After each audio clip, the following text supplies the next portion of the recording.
Welcome to Security and Authentication for Custom Applications. I'm George. I'm a product engineer on the developer experience team with Esri. And I'm Mark, and I am a product engineer as well on the developer experience team. Yep, so we work on technical documentation, including the security and authentication stuff. Before we get started, just a reminder, after the session's over, please go into the Esri Events app and share your feedback. Let us know what you thought of the session. So today we're going to be talking about security and authentication in custom applications for developers. We're going to start out with the fundamentals of authentication with ArcGIS. We'll cover API key authentication, as well as user authentication and app authentication, and then just kind of compare and contrast some of the pros and cons of each. And there should be time for questions at the end. So let's jump into it. So what do we mean when we say security?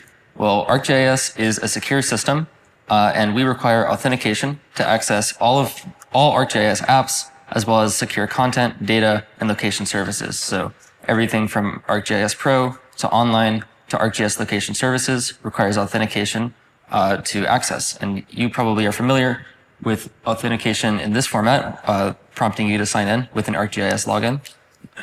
But this concept is especially important for developers to understand, because when you create your own custom apps that access ArcGIS services, you'll need to set up authentication for those. So security is a priority for ArcGIS. Like I said, we require sign-in for products such as Pro, Online, the Map Viewer, Vector Tile Style Editor, and then we also have pretty exacting security specifications, especially for the ArcGIS portal. The portal is FedRAMP compliant.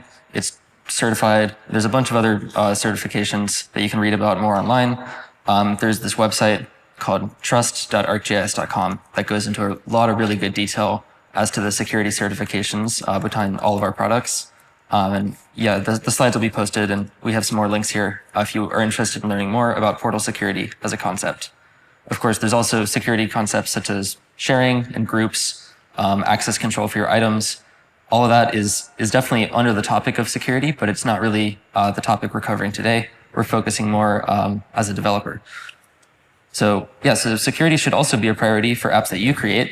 Your apps that consume ArcGIS services need to be secure because you, as a developer, have a responsibility to protect your own identity as well as the identity of users who are using your app, and also to protect your wallet, because not all of these services are free. And if someone was to steal your access token or your identification, then they could run a pretty big bill up. So make sure to use secure authentication methods whenever you build applications that access ArcGIS services. So what do I mean when I say authentication? So this is the main topic of today's talk, is the process of authentication with ArcGIS. And at a really high level, authentication is the process of verifying the identity of a user or application. So typically, an app is authenticated, like in our case today, apps will be authenticating against ArcGIS. So you'll make a request to services, and you'll need to provide some way of identifying who the app or user is that's accessing the service. And like I mentioned before, authentication is required to access all secure ArcGIS resources, everything from content items to location services. So, for example, if I wanted to make a request to the REST API, this is the ArcGIS Geo-Enrichment Service. It's a location service that provides demographic data for all sorts of different things around the world. So this is a curl request to the Geo-Enrichment API, and we are asking for data collections equal health, so any kind of health information, and expecting the output as JSON. If we were to paste this into our browser and make the request, though, it wouldn't work because it says token required with error 499. So you simply can't access the service without authentication. So how do we get this token? Well, everything that we're talking about today is at the core of it, token-based authentication. ArcGIS uses token-based authentication for all of our services, which mean they require an access token. And an access token is an authorization string that identifies the account that's making the request. And like I said, it's required for all requests. So you can see we've got the same exact curl request we just saw, but this time let's add an access token to it by attaching the parameter token equals and this just a placeholder value. You'd paste an actual access token in there. And you can see if we actually include an access token, then the request works. And we're able to retrieve results from the service, get our geo-enrichment results and the health data for whatever area we ended up querying. So access tokens are what you're going to need to make requests. How do you create an access token is kind of what the rest of this talk is about, honestly. So in order to get started with authentication, you're going to need an ArcGIS account. You can either use an ArcGIS Online account, ArcGIS Enterprise, or ArcGIS Location Platform. If you don't have any of those, you can sign up for a Location Platform account for free. It's a great way to get started. Once you have an account, you're going to want to choose a type of authentication. And we have 3 types of authentication that we're going to cover today. You're going to want to create an item in your portal called developer credentials. And then you're going to want to use those developer credentials in your application to set up authentication. And we go into pretty good detail about this whole process on our developer guide. Obviously, we're going to cover it today, but just to show you guys briefly, man, I have to close out the slide for this. But yeah, so everything we're talking about today is also covered on our developer website, developers.arcgis.com, in the security and authentication guide. So this is a really good resource for all developers that are looking to learn more about this topic, even after the talk. So this is all in here, including a pretty good get started page. So, but let's go back into this.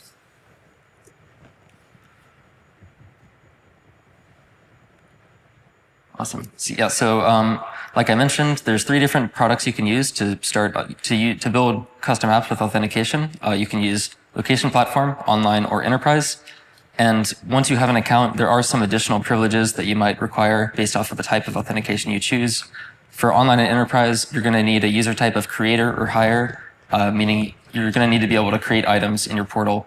And then the services that are available to you will vary based off of the type of account you have. So Location Platform users will get access to additional things like the elevation service and the places service. But yeah, it just depends on your use case. So let's just take an overview of the 3 main types of authentication, starting with the probably easiest to set up, which is API key authentication. So API key authentication uses a long-lived access token that you typically create manually in your portal. And you create the access token, and it's a single token that you paste into your application, and it is static, meaning it's not going to change. And your application will use that string to provide authentication. So it has a set expiration date that you can configure. I believe it's like up to 6 months. And it's probably the fastest method to set up. When you use API key authentication, it's identifying the application to your account. So you're the owner of the token, and any app that uses your access token, the usage is going to get tracked and charged to your account that you created the token with. So in this situation, the service is getting charged to the developer. That's not the case with the second type of authentication we'll be discussing, which is user auth. So user authentication is the other most popular method for authenticating with ArcGIS. And in this method, you're actually going to require users of your application to sign in with an ArcGIS account. So this does mean that any app user is going to need to have an online or public or any kind of ArcGIS account. It's really easy to set up if you use one of our ArcGIS Maps SDKs. We provide Authentication Manager, Identity Manager classes for this. And when you use user authentication, then service usage is getting tracked to the accounts of your users rather than the developer. The final type of authentication we'll cover today is app authentication. This one is a little bit more niche, especially since the recent updates to API key that increased their capabilities. But app authentication, essentially, it's a way to programmatically request access tokens using an OAuth 2 workflow called client credentials. Typically, apps that use app authentication require a server-side component. So this might be good if you're building a client application, like a web browser that is talking to a web server that you also own. You could set up app authentication on the web server and then send the tokens to your client. So it's a little bit more in-depth and more difficult to set up. But as with API key, it's tracking service usage to you, the developer, in your account. So don't worry, we're going to cover all of these in a lot more detail. This is just kind of a primer. So how do you get started with any of these? The first step for all 3 types of authentication is to create an item in your portal called developer credentials. So this is kind of a new workflow as of like midway through last year. So if you went to this talk last year, this is new content. But developer credentials are an item type in your ArcGIS portal. They're required for all three types of authentication. And basically, this item contains the necessary properties and details to set up authentication with all three types. When you create developer credentials, you can choose to make API key credentials to create API keys and manage their privileges. You can also choose to create OAuth credentials to manage the privileges for app authentication or for user authentication. So this is kind of the jumping off point. And we're going to take a look at an example of how to create them. We'll show how to create both types today. Before we jump into that, it's important to understand the concept of privileges as well. So this is a really fundamental thing. That also applies to all three types of auth. And basically, privileges are a concept that determines the services an access token is able to access, the services they're authorized to access. So every time you create an access token, whether it's an API key or a user auth token or an app auth token, that token is going to have a list of privileges associated with it. And the privileges are what determines what the token's authorized to access. So you can create an API key, for example. When you create an API key, you can give it access to specific services like the routing service or base map service. That's what this screenshot is. You can see that this is a screenshot of the developer credentials menu where you can enable privileges on the token. And here the base map style service has been enabled. So yeah, generally it's good to be sparing with what privileges you choose to grant. You could, if you wanted to, grant a token access to everything your account can do. But obviously there's security implications of that. You wouldn't want to be distributing that token in a public application. And to help you make those decisions, we have a designation between, we basically categorize privileges into two scopes. We call them personal scope privileges versus standard scope. So the standard scope privileges are things like location services, base maps, geocoding and routing, and spatial analysis. And these privileges don't require any special information from your account, and they're safe to use in any kind of public application. However, some privileges have what's labeled as personal scope, and those privileges are going to have a little badge that says personal next to them in the privilege picker. And any privilege that's categorized as personal requires more information from your ArcGIS account in order for that operation to be completed. So for example, the privilege we're showing here is create, update, and delete. And this is a privilege that would allow your access token to create items in your portal or update the information about items or delete items, which is going to require more information about your user account than just accessing like base maps would. So yeah, definitely security implications of this. If you create a access token with personal privileges, you don't want to be distributing that in a public application. You want to be protecting that a lot more closely. And these personal privileges could also result in more information about your account being exposed.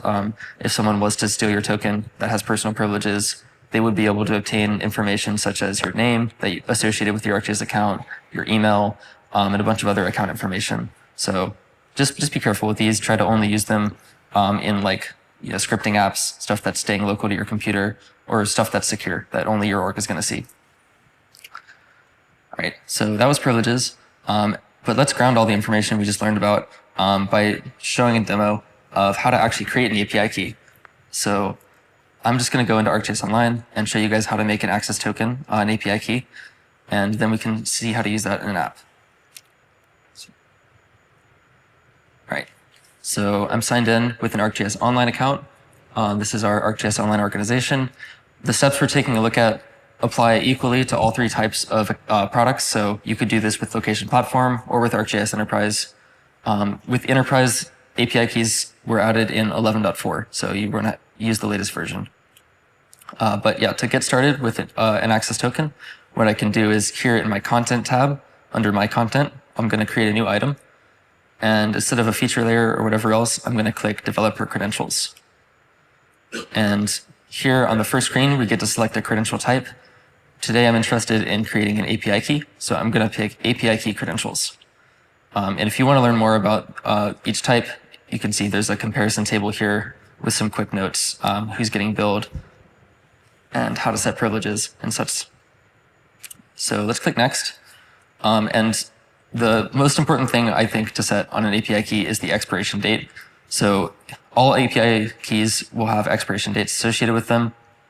And my advice typically is to make them as short as you need them to.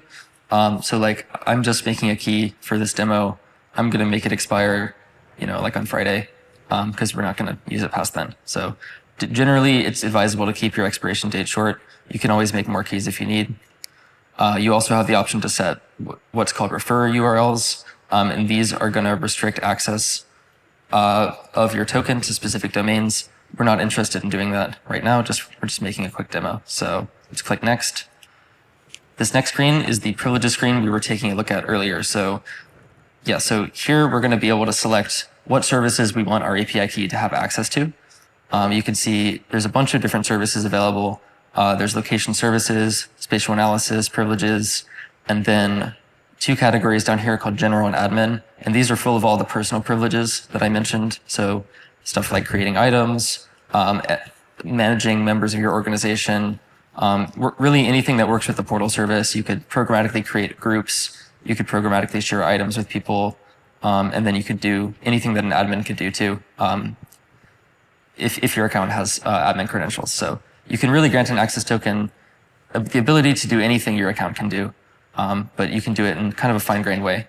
So right now I'm only interested in an access token that can do location services. I'm going to enable base maps, which is enabled by default for online users. And then I'm also going to enable routing. We'll click next.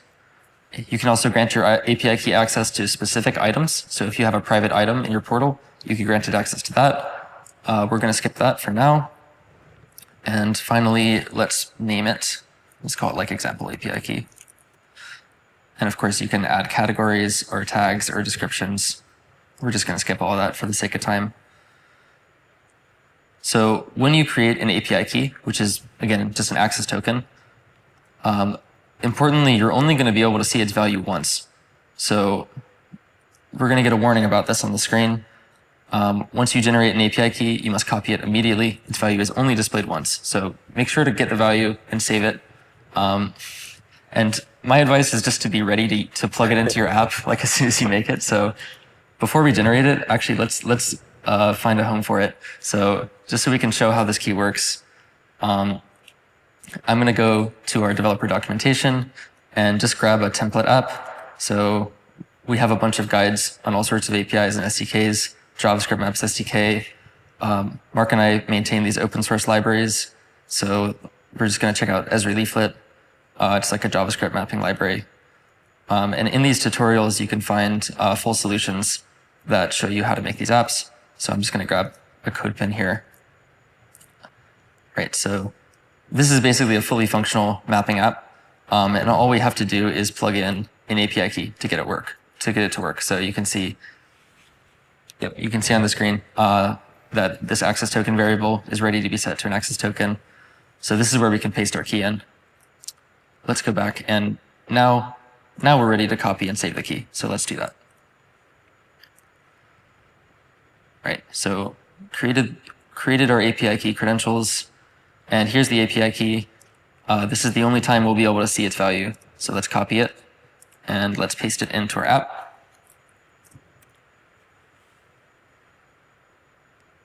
And wonderful, yeah, you can see it works. So because we gave the API key the right privileges to display base maps, the base map is loading. And if you remember, I also enabled the routing privilege on this API key. So we should have permissions to perform routing operations. And if we just try out this routing app, yep, we're able to request a route between two or more locations. Perfect. All right, so that was just a really brief demo on how to create an API key and set privileges on it. But there's a lot more you can do with API keys and a lot of more to learn about. So I'm just going to pass it off to Mark, who's going to talk more on that.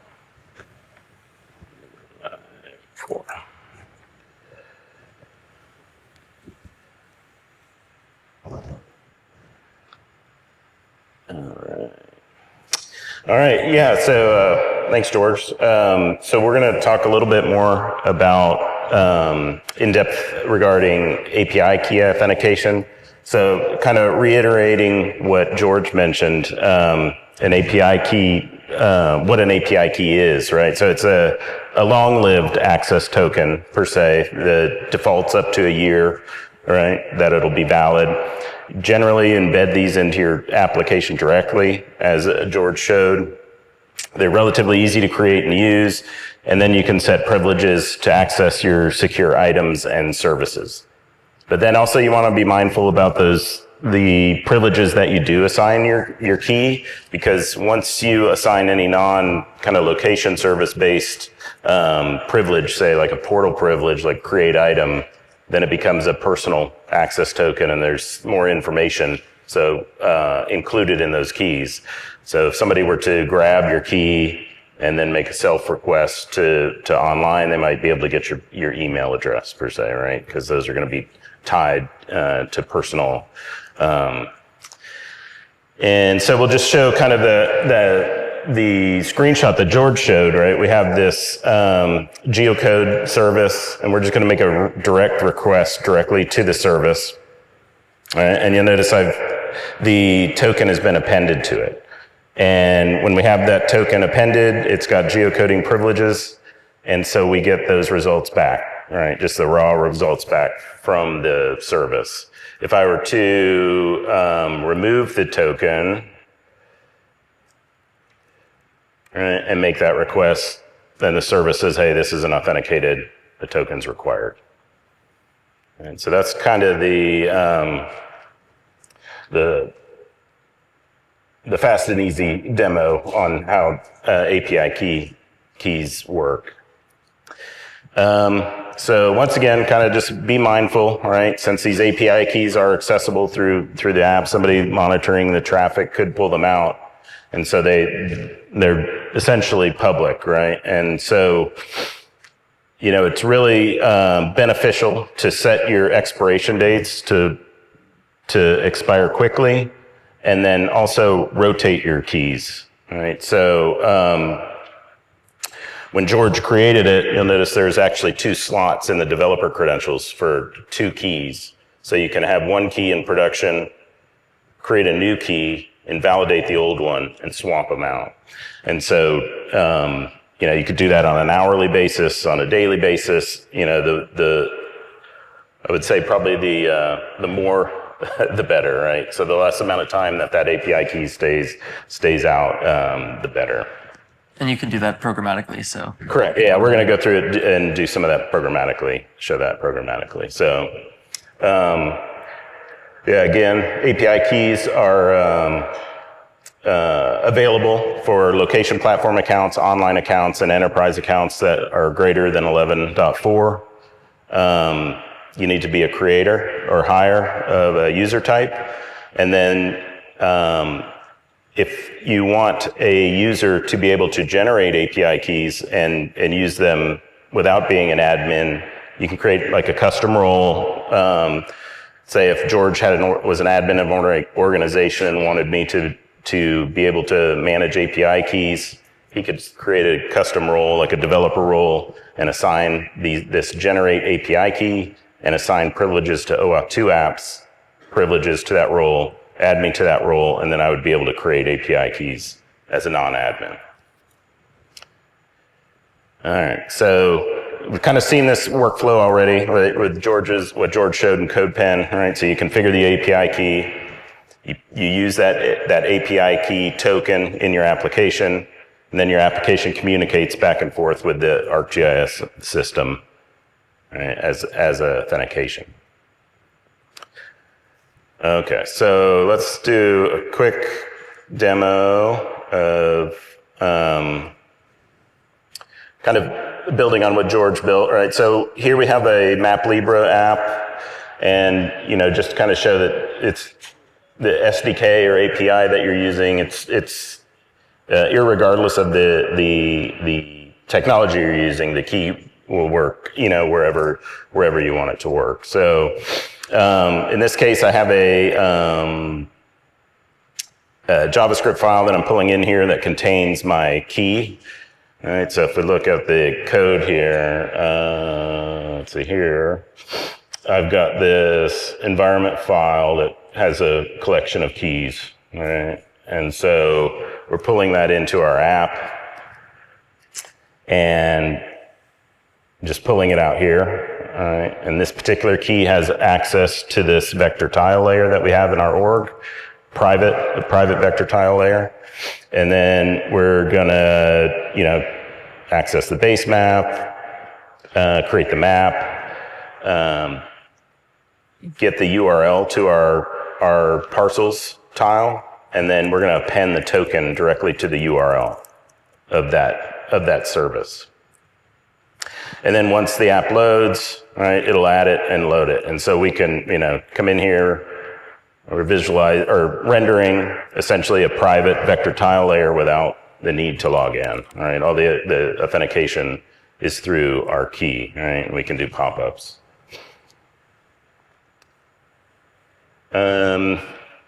Yeah, so and then kind of, let's just show the key real quick. So if we come in, you can see I have one key generated for this credential.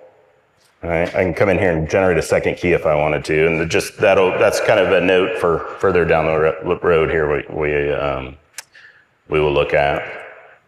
But if I look at the item access here, we can see that this key currently has access to the Santa Monica vector tiles tile layer. So if I go over to my content here and find that tile layer, just to kind of prove, right, that vector tiles feature layer is not currently shared, right? It's just, I own it. That's it. It's not shared publicly. It's not shared with the organization. All right. So kind of building on top of that,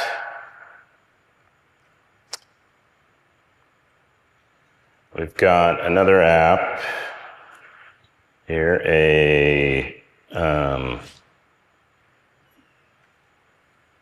JavaScript API app. All right, so if we look at this is actually, take a look here at the code.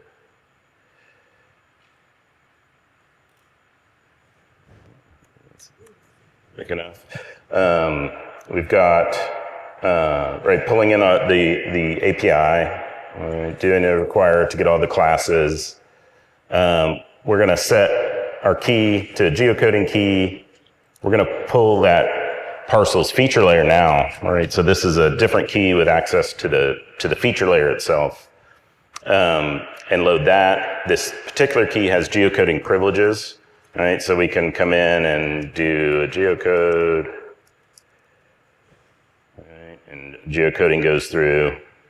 All right, and we can view the geocoding results. All right. And, all right, we can show pop-ups. And so in this application, we also have some routing information, or some routing functionality. We want to run some service areas. So we're going to reference the routing service endpoint.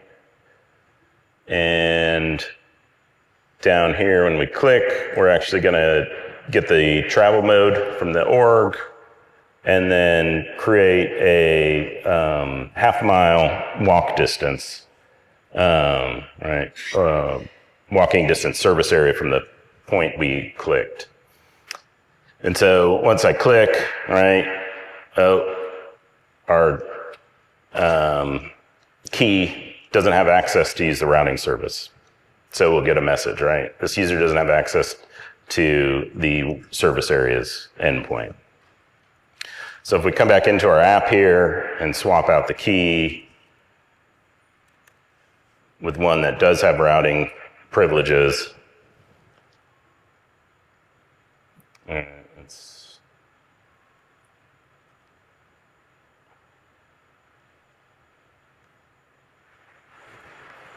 refresh that.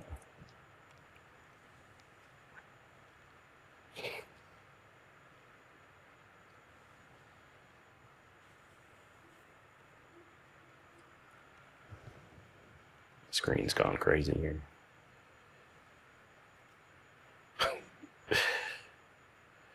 Okay. All right, so we got a pop-up. And then we've got our service area. All right, so we've added privileges to the key that allow us to do geocoding and routing base maps and have access to this feature layer. And just to go back to our key here, we can look at the credential itself. All right, it's got standard.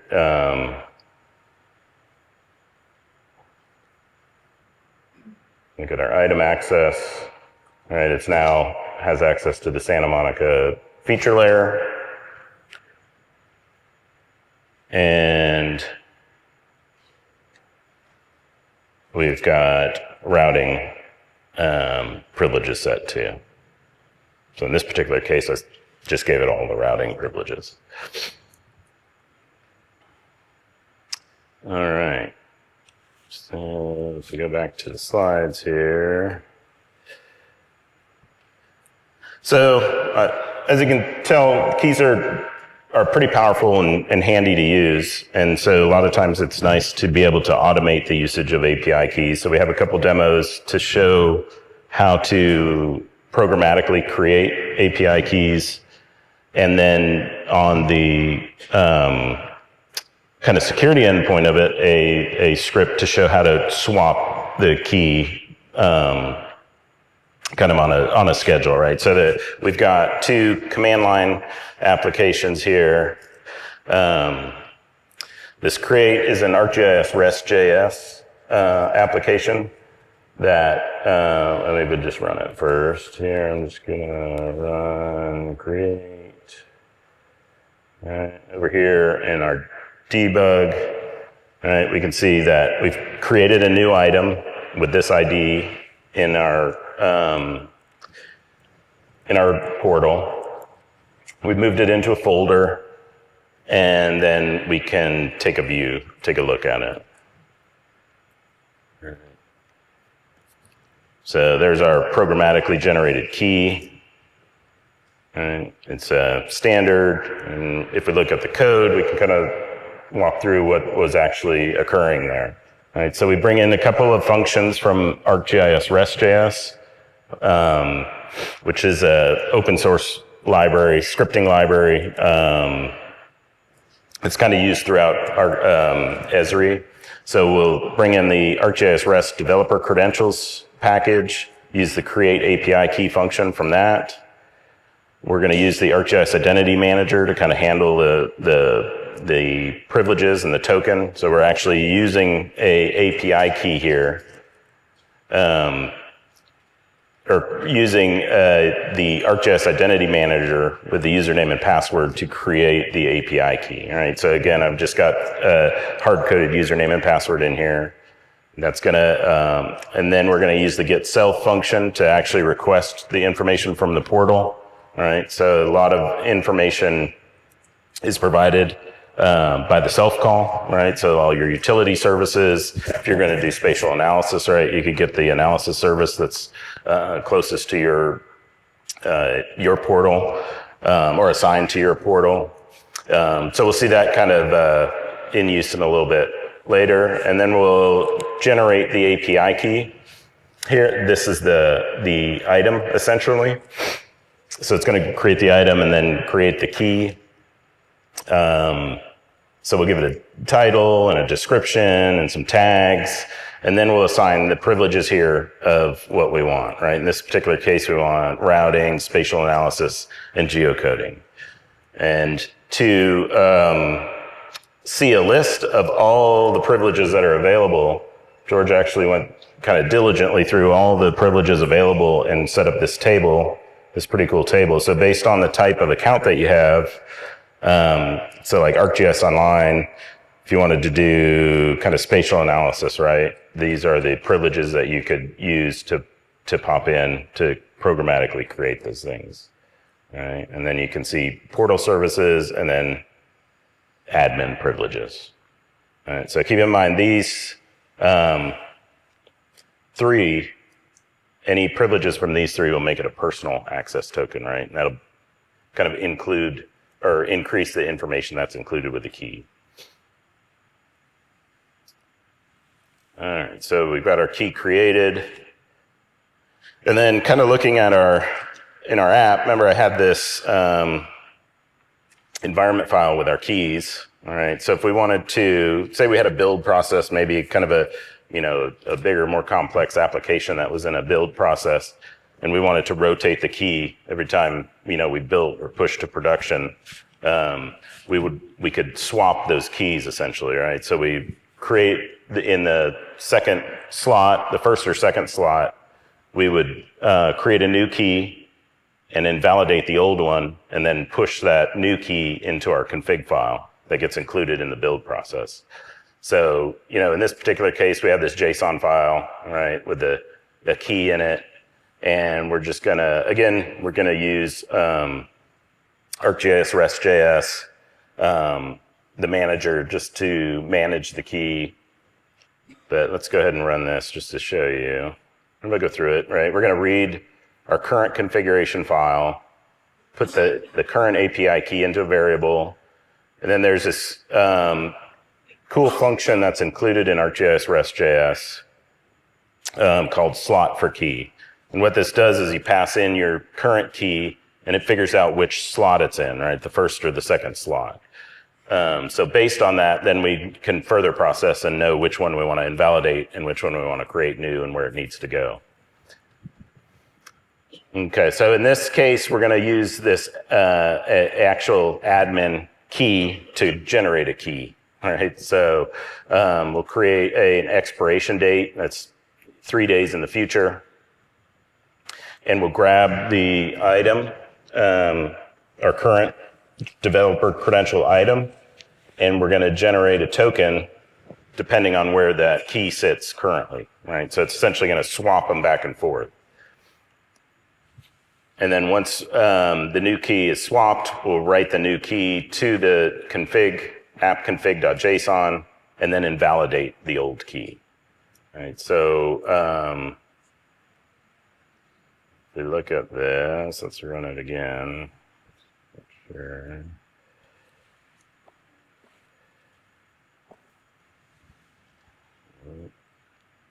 All right, so it put the new key into slot 1, all right? And so this is a new key that it created and then invalidated slot 2. Now, if we run it again, we should see these flip, right? We should, now we have a new key in slot 2 and we invalidate the old key. So remember the invalidated key would be, you don't want to invalidate the key that's in production before you've swapped them. So, just kind of a quick tour of or a handy kind of utility to use if you have a kind of an app in a build process and want to constantly kind of update your key to make sure that, you're creating new keys every time it builds or gets pushed out to production. Let's see. So some best practices, right? You want to create short-lived API keys, right? So short expiration dates. You want to keep track of all your API key usage. So if you just create an API key and give it admin credentials and leave it out there, you want to be able to track what its usage is, and if 1 week you're getting 100 requests a day, and the next week you're getting 5,000. It might mean somebody's grabbed it and you need to rotate it and invalidate that one.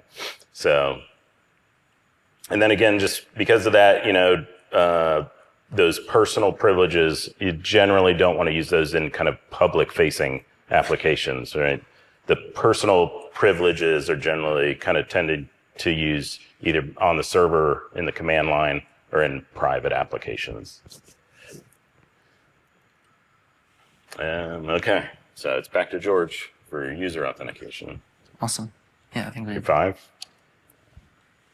just fly through the rest of it. All right, and so Mark just showed, before we jump into user auth, I just want to make a note that Mark just showed some really awesome tools for working with API keys, and all the code he just showed is already posted on the Esri dev events GitHub. So if you're looking to use those scripts yourself, you can come here and check them out. Just the stuff we just walked through, as well as some more on app authentication, which we'll get to in a bit. So yeah, Esri dev events. The link to this GitHub is also in the PowerPoint slide, so you can grab it from there. But yeah, let's talk about user authentication. So user auth is really the alternative to API key authentication, and it offers a slightly different authentication process, namely that in your custom app, it requires users to sign in using their own ArcGIS accounts. So typically, apps that implement user authentication are built for members of an organization, such as ArcGIS Online or Enterprise, and typically you could be an ArcGIS Online admin building an app for all your users to view maybe secure data or something like that. And behind the scenes, the way it's working is that every time a user signs into your app, it's automatically generating a unique access token for that user. And the access token is associated with the signed in user's account, which means that the cost of the application is being, like the usage and costs are all being tracked to the signed in user. So for ArcGIS Online, the user would be consuming credits, location platform would be dollars. But yeah, all the usage would be associated with the user that signs in rather than the developer. As far as account requirements, it's available for all three major product types that we've discussed. Oop. Oh no. Sorry about that. Yeah, so it's available for all three major product types, but typically you would do this if you're online or enterprise, especially an organization administrator. And the only requirement of your account is that it's creator user type or higher. You don't need any additional privileges, unlike API key authentication. And user authentication offers some big advantages. So since you're accessing services as the user using a user's token, you have access to all of their items, all of their content, and all of their privileges. So rather than your app using your developer account privileges, you're using the privileges of the signed in user, which means you can access anything the user has access to, be that location services, geocoding and routing, their content items, or like the portal or admin privileges that they have access to. And for ArcGIS Enterprise and ArcGIS Online, this is really the only way to access private data layers in a public app, just because there's some terms of use restrictions around API keys with that. So yeah, user authentication is definitely really useful, especially for online and enterprise. So how do you implement user authentication? It's not as simple as just pasting an API key in. So API key is still going to be the fastest, but our ArcGIS Maps SDKs make it really fast and simple to implement. So ArcGIS Maps SDKs typically offer a class called Identity Manager or Authentication Manager, and that handles everything you need to know for user authentication, which means the process is as simple as creating developer credentials in your portal.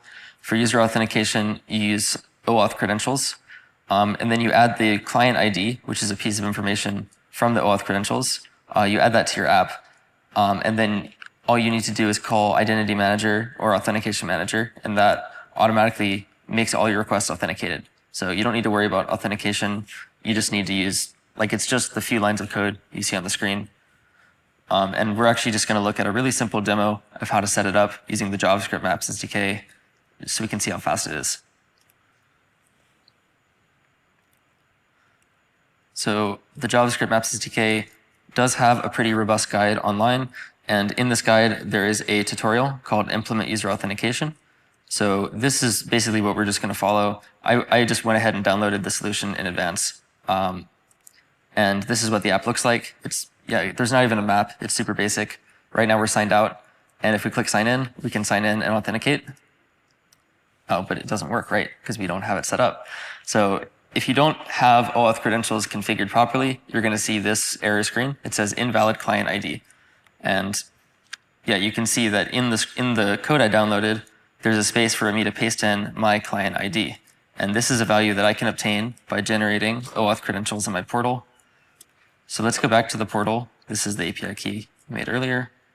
And this time, let's just quickly make some OAuth credentials.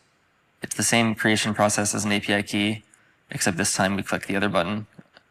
And for user authentication, the important value to set is this redirect URL. So this is required for user authentication to work properly. What you need to do is set this redirect URL to the URL of the application that you're using. And we have some specific instructions for how to do this with native apps in our guide. But for JavaScript, it's pretty simple. You just take the URL that you're using and you paste it in. So this is just for localhost right now. Oh, this is the wrong app. Whoops. It's this one actually. Yeah, so this is our JavaScript Maps SDK application. Let's just copy that URL, paste it here, and that'll basically tell ArcGIS that this is the app that's trying to sign in. So we're authorizing the application we're using. Let's click next. And we don't need to worry about any privileges or any item access for user authentication. All of this stuff is coming from the signed in account. So those screens are not used. So user auth credentials, just call it that. And we can just go ahead and click create. So after we create these OAuth credentials for user authentication, we can scroll down and you can see that we have, under the credentials tab, a client ID value. And basically this is the ID of the registered application in your portal. We can go ahead and paste that in to our JavaScript Maps SDK and everything will work. Since we also set the redirect URL, it should work. And really what all the code is we're registering the client ID as an OAuth info object, and then we're passing that to the identity manager class of the JavaScript Maps SDK. So you can see it's called Esri Identity Manager in my code, and we just register the client ID that we just created in the portal. And then, we use identity manager.check sign-in status. So, now this app should work. If we click sign in, it should take us, to the screen that you guys are probably familiar with, where I'm prompted to sign in with my account. Let's just use my ArcGIS Online account, and I'll click allow. And you can see it successfully authenticated us. It's able to obtain our name as well as our username. And then behind the scenes, it's also saved an access token into memory. And that's going to be used to authenticate all future requests in this application. So now that I'm authenticated, I could make a request to routing or any of the other services that Mark showed off, and it would work. And of course, I can sign out too. So you can see that the Maps SDKs make this super easy. Behind the scenes, it's a little bit more complex. I'm not sure if we have time to really go into all the nitty gritty, but we have 10 minutes, I think. Yeah, 12 minutes. Okay, so we'll still have time to talk about OAuth. Basically the way that user auth works on a technical level is that it adheres to the OAuth 2.0 industry standard authorization protocol. And this is basically a framework that's defined online that is really considered best practices for authentication at this point. Everybody follows the standard. And it describes several different flows for how apps should request access to secure resources. So this is like the pattern of how to make requests to the services and how to retrieve tokens. So ArcGIS uses OAuth 2.0 for all of our user auth flows. We support several different ways of accessing a token with OAuth 2. The most important one to understand is called authorization code flow with PKCE. So this is the flow that all of our Maps SDKs use behind the scenes. The identity manager we just saw is behind the scenes using this auth code flow. But you don't have to use a Maps SDK if you don't want to. It's also possible to implement this manually. I'll just briefly show this.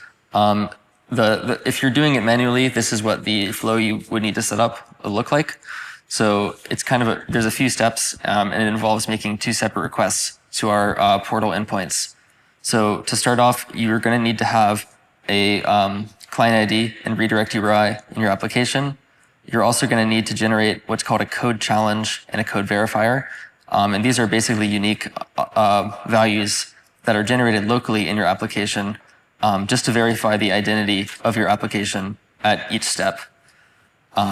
The first major step you're going to take is to make a request to the OAuth 2/authorize endpoint. This is actually what pops up when you see the sign in with ArcGIS screen. The URL is OAuth 2/authorize. So then the user signs in, After they sign in, it will return something called an authorization code, which is not an access token. And then you can use the authorization code in a subsequent request to request an access token. So step 4 here is to make a request to OAuth2/token on your portal URL and include that authorization code. And that's going to result in an access token that your application can then use. So all of this kind of complex process is totally abstracted by the Authentication Manager class in a Maps SDK. I'd say for most use cases, it's a lot easier to just use our Maps SDKs. We actually spun up a demo of how to do it with just vanilla JavaScript. So we don't have time to really go into too much detail with it, but I'll briefly show it so you can get an example, just so you can get a sense of how it's a little bit more complicated. So this is another mapping application that's just using normal JavaScript for user authentication. I can click sign in with ArcGIS, and I'll get a pop-up to sign in with my ArcGIS account. And so this is on that diagram the OAuth2/authorize request. It's giving me the sign in screen. Once I click allow, it's going to make a second request to get the actual access token. So I'll sign in, and then I just spun up a really quick MapLibre application to show that the access token is working. It's able to display a map. So just switching back to VS Code here, we can see the code for the app. You can see we have a client ID set as well as a redirect URI, just like the last app. And then we have that 5-step process that we saw on the flowchart. We're going to start out by generating what's called a code verifier and a code challenge. These are 2 values that are just generated in memory at runtime, and it's to verify the identity of your application as you authorize it. And these are functions that are defined above. They're actually pretty long and require you to make this like SHA-256 buffer and then encrypt it further to get the code verifier as well. So, I mean, it's pretty complex, honestly, but there's good resources online for how to do that. But these values are then supplied to the authorization endpoint. So you can see the first request here. This is what makes the sign-in window open. We're including the client ID. We're including the code challenge. We're including the redirect URI. And here you can also specify how long the token should be valid for. So right now, I think this is in seconds. So it's like 20,000 seconds for this app. And then, and this is what opens whenever we click sign in. So after the user signs in, then you would process the result in a callback function. It's going to return an authorization code, and you can then use that in a request to /OAuth2.0/token to get the actual access token. So, I mean, definitely simpler to use Maps SDK.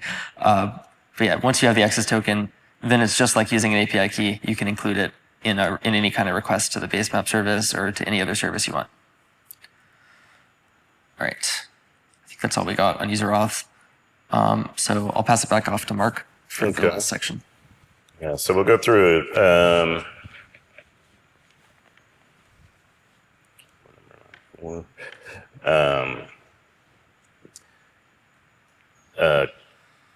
quick demo of app authentication and just some quick notes regarding app authentication. So those credentials you saw George build just now with the client ID also included a client secret, right? So app authentication is really almost equivalent to API key authentication, except it's using the OAuth credentials. And you generally for most things you could use an API key, but if you wanted to use app authentication, there's some caveats to that. You really want to keep your client secret and client ID out of the source code, essentially. So the way to do that is to do the authentication piece on the server side.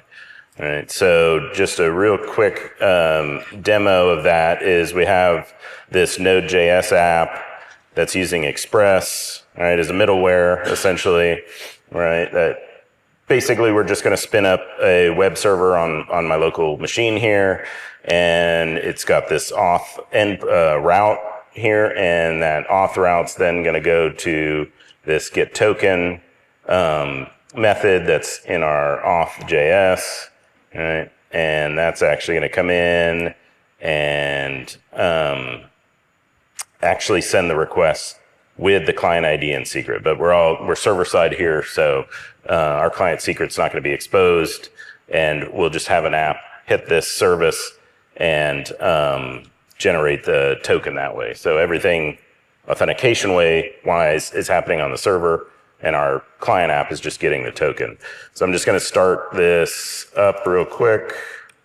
So now our token service, right, our web service is running on port 3080, and I've got this JavaScript app here. If we start that guy up and take a look at the code, right, we can see we're bringing in the JavaScript API, and then I've set the app token URL to our local web server. Right, so when the app first starts up, it's going to grab that URL. We're going to send some unique data to that service.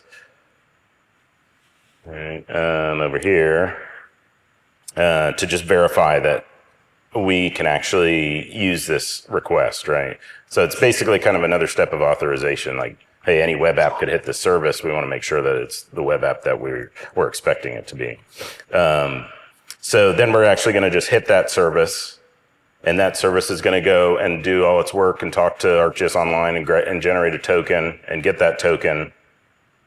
And then we're just going to use the identity manager that George talked about, and we're going to give that to we're going to give our token to the JavaScript API identity manager.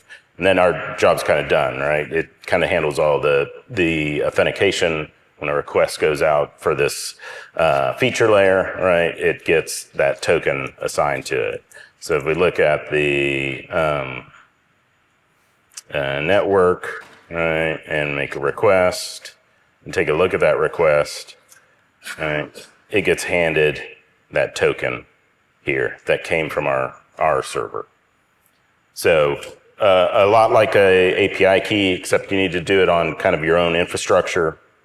And if you wanted to get kind of really fine-grained security, actually kind of whitelist apps that are coming through and that kind of thing, then app credentials can be a good, or app authentication can be a nice way to implement security without having users sign in.